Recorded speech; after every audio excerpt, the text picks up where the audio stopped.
আসলে কি বাংলাদেশের জাতীয় সঙ্গীত বদলানো হচ্ছে?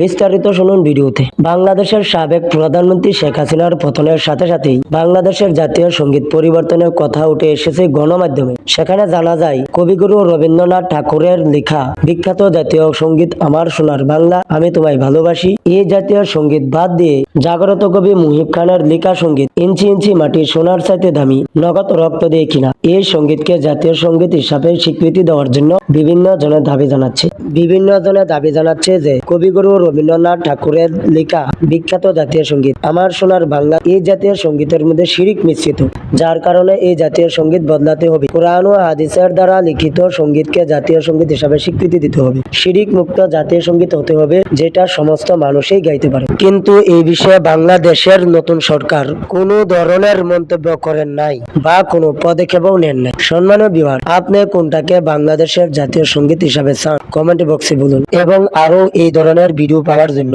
আমার চ্যানেলকে সাবস্ক্রাইব করুন।